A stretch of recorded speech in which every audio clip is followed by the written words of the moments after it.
Zee 24 तास एक पाऊल पुढे। ठाण्यातल्या गडकरी रंगायतन नाट्यगृहाच्या आवारामधलं 70 वर्षांचं जुनं पिंपळाचं झाड आज कोसळलं। शाळा सुटण्याची वेळ असतानाच हा प्रकार घडल्यामुळे फुटपाथवरून चालणारी 2 मुलं या झाडाखाली अडकली। नागरिकांनी त्या दोघांनाही सुखरूप बाहेर काढलं। संध्याकाळी अचानक उन्मळून पडलेल्या या झाडामुळे बराच वेळ वाहतूक कोंडी झाली होती।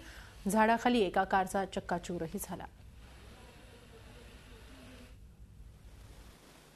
2 मुलं ही पुढे फांद्यांमध्ये अडकली होती। सगळ्या माणसांनी मिळून विदिन 2 मिनिटांमध्ये काढलं। त्यांना पहिले चेक केलं, त्यांना काही झालं नव्हतं, पण हा जो प्रसंग घडला अतिशय मोठा आणि त्याच्यामध्ये 3 गाड्या होत्या। एक गाडी जागीच चेपली गेली आणि कळलंच नाही की काय होतंय। ठाण्यामध्ये अनेक झाडं अशी आहेत की खूप ठिकाणी पडायला आलेली आहेत। महानगरपालिकेला कंप्लेंट केलेलं आहे की फांद्या तोडा, पण तोडत नाही येऊन ते बोलतात आम्ही नंतर सांगतो, नंतर येतो म्हणून। चंदनवाडीमध्ये खूप ठिकाणी अशी झाडं आहेत ज्या जर फांद्या आत्ता तोडल्या गेल्या तर हे अशी जी दुर्घटना झाली तशी दुर्घटना परत होणार नाही। झी 24 तास एक पाऊल पुढे।